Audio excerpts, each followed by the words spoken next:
चीन को लेकर रिश्ते हैं उनको, क्या कुछ मांग आप लोगों की और क्या कुछ चाहते हैं आप विदेश मंत्रालय और भारत सरकार? जिस समय 28 निर्दोष लोगों की निर्मम हत्या कर आतंकी फरार हैं, एक भी आतंकी पकड़ा नहीं गया है, जिस समय इस देश की सेना के उपाध्यक्ष जो हैं lieutenant general Rahul R Singh खुलकर कह रहे हैं कि हम पाकिस्तान से नहीं, हम तो पाकिस्तान और चीन से लड़ रहे थे। चीन ने हथियार दिए पाकिस्तान को, चीन ने उनको नेटवर्क बेस्ड प्लेटफॉर्म दिया, चीन ने उनको रियल टाइम इंटेलिजेंस दी। उस टाइम पर विदेश मंत्री चीन जाकर क्या गलबैयां कर रहे हैं, क्या लप्पो झप्पो कर रहे हैं? मतलब वहां जाकर वो कह रहे हैं हमारे रिश्ते सामान्य हैं। ये सामान्य रिश्ते होते हैं कि आपके दुश्मन देश के साथ चीन खड़ा हुआ था, आपकी मदद नहीं करी, आपके दुश्मन देश की मदद करी, जिसके चलते आपके 28 लोग शहीद हुए। चीन आपके रेयर अर्थ मिनरल्स, आपकी टनल बोरिंग मशीन्स, आपके स्पेशल फर्टिलाइजर्स का निर्यात रोक रहा है और आप कह रहे हैं हमारे रिश्ते सामान्य हैं। आप पेट्रोलिंग तो कर नहीं पा रहे हैं उन पॉइंट्स पर जहां तक आप करते थे, सारे बफर जोन आप में। चीन अरुणाचल के जगहों के नाम बदल रहा है, 30-30 जगहों के, आपके मैप के साथ खिलवाड़ कर रहा है, 50 गांव बसा रहा है। आप कह रहे हैं हमारे रिश्ते सामान्य हैं। ये कौन सा प्रेम है?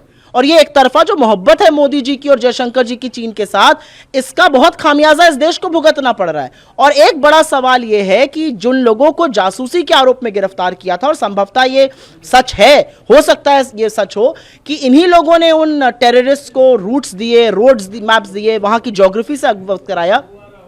ये लोग कहां हैं? वो ज्योति मल्होत्रा हिसार से गिरफ्तार हुई मई में, आज वो कहां है? उसके खिलाफ क्या एक्शन लिया जा रहा है? उसको कौन बचा रहा है? हिसार बीजेपी का अपने आप को वो बताती है, बड़े बड़े बीजेपी फंक्शंस में जाती है, सरकार उसको तमाम उद्घाटनों में आमंत्रित करती है और वो वहां जाकर मंत्रियों के साथ फोटो खिंचाती है, बीजेपी के केरल के अध्यक्ष के साथ खिंचाती है, बीजेपी के मंत्री के साथ खिंचाती है, और उसके खिलाफ क्या एक्शन ले रही है सरकार? तो सरकार ऐसे टाइम पर चीन की चिरौरी में क्यों लगी हुई है? सवाल इस बात का है। विदेश नीति पे दूसरा ये कहा कि हमने साफ कह दिया था कि व्यापार नहीं होगा, और वही हुआ।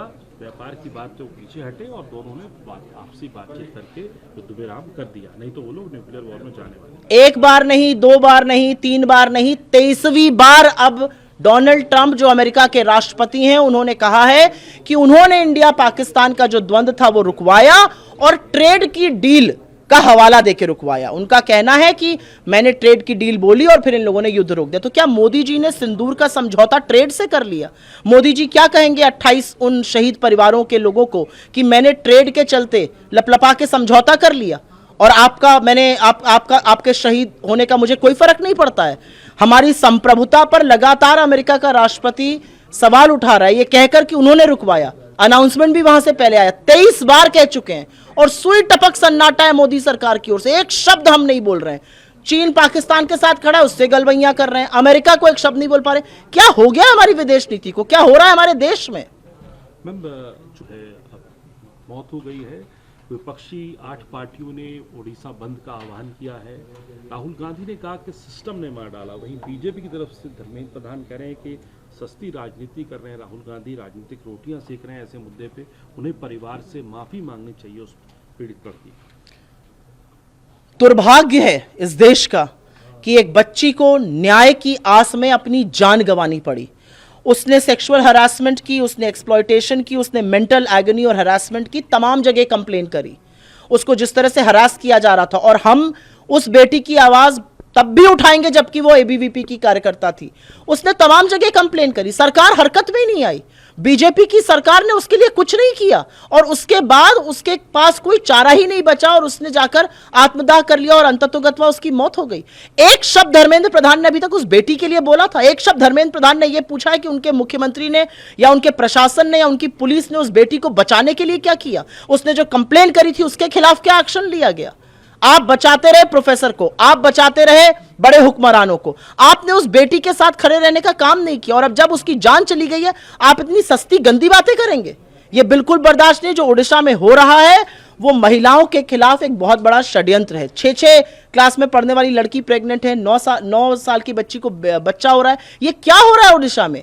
ओडिशा में महिलाओं का इतना सेक्सुअल एक्सप्लॉयटेशन क्यों और कैसे हो रहा है और कैसे होने दे रही है बीजेपी सरकार? और संरक्षण लगातार आरोपी को कैसे मिलता है? सवाल इस बात का। इन सब बातों पर धर्मेंद्र प्रधान को बोलिए कि वक्तव्य दें। Last question Dharmendra Pradhan, who is the union minister, he is accusing Rahul Gandhi for dirty politics, and he has asked Rahul Gandhi to apologize to the family of that victim girl.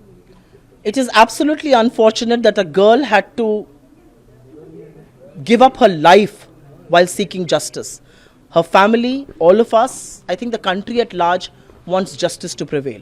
The reality is that she had made sexual exploitation and mental harassment complaints at various levels.